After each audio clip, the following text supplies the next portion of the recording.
साल है 1954। एक यूएस मार्शल एडवर्ड डेनियल्स अपने नए पार्टनर चक के साथ एक केस की जांच करने निकलता है। ये केस किसी आम जगह का नहीं, बल्कि शटर आइलैंड नाम के सुनसान और डरावने टापू का है।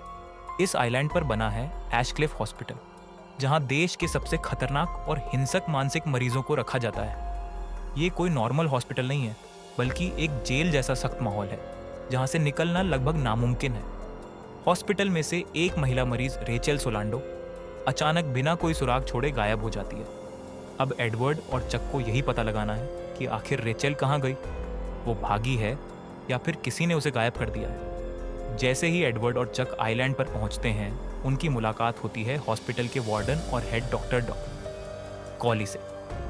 हॉस्पिटल 3 हिस्सों में बंटा है। वार्ड ए पुरुष मरीजों के लिए, वार्ड बी महिला मरीजों के लिए और वार्ड सी सबसे खतरनाक और हिंसक कैदियों के लिए। खास बात यह कि वार्ड सी में बिना परमिशन जाना सख्त मना है।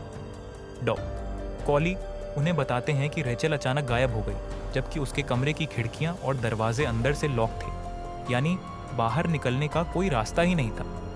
ये सुनकर एडवर्ड और चक भी हैरान रह जाते हैं, जैसे किसी जादू से वो महिला हवा में गायब हो गई।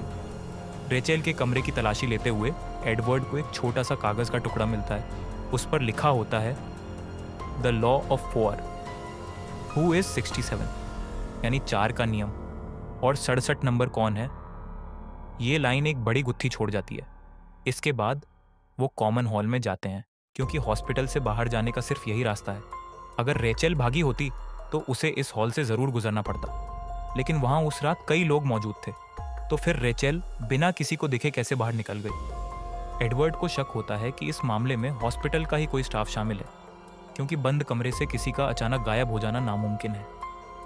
वो कॉली से सभी स्टाफ की फाइलें मांगता है, लेकिन डॉक्टर टाल मटोल करने लगते हैं। इससे एडवर्ड का शक और गहरा हो जाता है। रात होते ही एडवर्ड को एक सपना आता है। सपने में उसकी पत्नी डोलोरेस नजर आती है, जिसकी मौत सालों पहले आग में हो चुकी थी। डोलोरेस सपने में उसे कहती है, रेचल कहीं गई नहीं है, वो यहीं है, इसी आइलैंड पर। यह सपना एडवर्ड के दिमाग में और उथल पुथल मचा देता है। अगले दिन एडवर्ड और चक रेचल से जुड़े मरीजों से पूछताछ करते हैं, लेकिन हैरानी की बात यह होती है कि सारे मरीज एक जैसी बातें बताते हैं, बिल्कुल वैसी ही बातें जैसी डॉक्टर कॉली ने पहले कही थी। एडवर्ड को लगता है जैसे सबको पहले से रटा दिया गया है। इसी दौरान एक मरीज मिसेज केयर्स एडवर्ड को चुपके से उसकी डायरी में एक शब्द लिख देती है, रन, यानी यहाँ से भाग जाओ। अब एडवर्ड को पूरा यकीन हो जाता है कि हॉस्पिटल में कुछ तो गड़बड़ है। शायद यहाँ पर खतरनाक एक्सपेरिमेंट किए जा रहे हैं, जिनका सच कोई नहीं जानता। लेकिन इसी बीच एक नया ट्विस्ट आता है। डॉक्टर कॉली एडवर्ड और चक को बताते हैं कि रेचल मिल चुकी है। ये सुनकर एडवर्ड चौंक जाता है। वो रेचल से मिलने जाता है, लेकिन उसकी हालत देखकर और भी ज्यादा उलझन में पड़ जाता है। वो महिला कहती है कि उसने अपने बच्चों को मार डाला था, लेकिन उसकी बातें अधूरी लगती हैं, जैसे कोई बड़ी सच्चाई छुपा रही हो। एडवर्ड को अब साफ लगने लगता है कि या तो हॉस्पिटल कोई सच्चाई छुपा रहा है, या फिर यहाँ कोई बहुत ही गहरा खेल खेला जा रहा है। रात को फिर से उसे अजीब सपने आते हैं। सपने में उसकी पत्नी डोलोरेस फिर दिखाई देती है और कहती है, एडवर्ड, यहाँ से भागो, ये लोग तुम्हें पागल साबित कर देंगे। ये सुनकर एडवर्ड पसीने पसीने हो जाता है। अगले दिन आइलैंड पर तूफान आ जाता है और बिजली चली जाती है। अब हालत और खराब हो जाती है। इसी अफरा तफरी में एडवर्ड और चक चुपके से वार्ड सी की तरफ निकलते हैं, वही जगह जहां सबसे खतरनाक और हिंसक कैदी रखे जाते हैं। अंधेरे वार्ड सी के अंदर एडवर्ड की मुलाकात होती है एक पुराने कैदी जॉर्ज नोएस से। ये वही आदमी था जिसने पहले एडवर्ड को चेतावनी दी थी कि हॉस्पिटल में खतरनाक एक्सपेरिमेंट हो रहे हैं। नोएस कहता है, ये लोग तुम्हारे दिमाग से खेल रहे हैं एडवर्ड। तुम्हें लग रहा है कि तुम जांच कर रहे हो, लेकिन असल में तुम खुद इस खेल का हिस्सा हो। नोएस की ये बातें सुनकर एडवर्ड हिल जाता है। उसे लगने लगता है कि शायद उसका पार्टनर चक भी इस खेल का हिस्सा है। उसी वक्त चक कहीं गायब हो जाता है। एडवर्ड उसे ढूंढता हुआ एक गुफा तक पहुंचता है, जहां उसकी मुलाकात होती है असल रेचल सोलांडो से। रेचल बताती है कि वो पहले इस हॉस्पिटल में डॉक्टर थी, लेकिन जब उसने यहाँ के एक्सपेरिमेंट्स का जान लिया तो उसे ही पागल घोषित करके कैद कर दिया गया। वो कहती है, ये लोग मरीजों पर खतरनाक ब्रेन सर्जरी और दवाइयों का इस्तेमाल करते हैं ताकि उन्हें अपनी बात मानने वाला गुलाम बना सकें। और तुम्हें भी धीरे धीरे ड्रग्स देकर पागल साबित किया जा रहा है। रेचेल की बात सुनकर एडवर्ड को अपने सिर दर्द की दवाइयों और सिगरेट की याद आती है जो उसे हॉस्पिटल से दी गई थी। अब उसे शक होने लगता है कि शायद सच में उसे ड्रग्स दी गई हैं। अगली सुबह एडवर्ड गुफा से बाहर निकलता है और वापस हॉस्पिटल पहुंचता है, लेकिन चक अभी भी गायब है।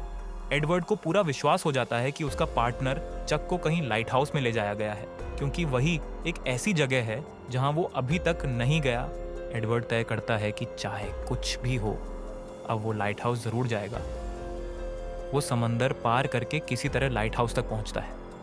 अंदर जाते ही उसे सामने बैठा मिलता है डॉ कॉली।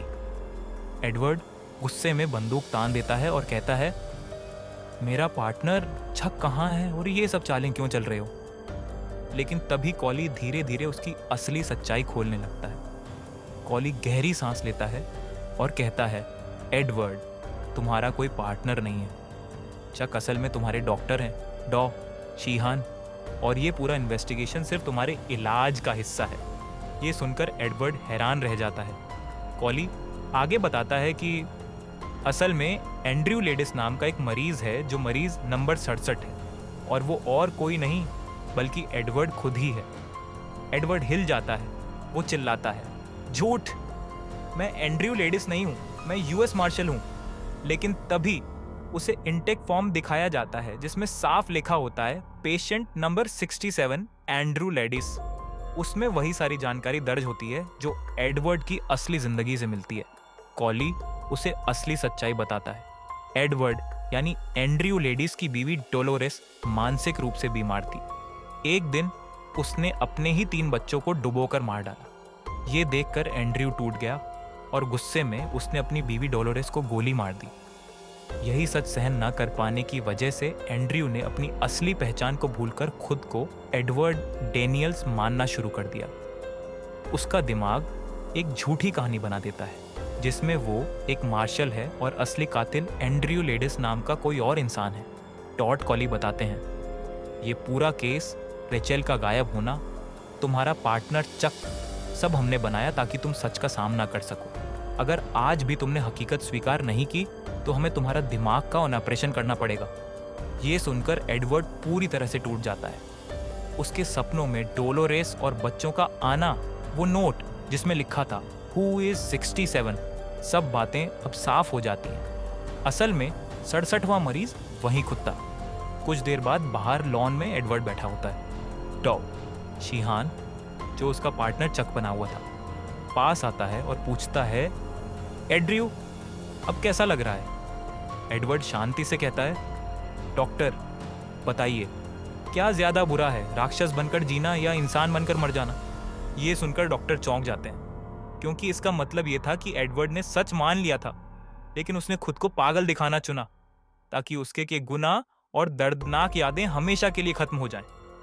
गार्ड्स उसे ले जाते हैं और यही मूवी खत्म हो जाती है, एक गहरी सोच के साथ। कभी कभी इंसान अपनी सच्चाई से इतना डर जाता है कि झूठी दुनिया में जीना पसंद करता है।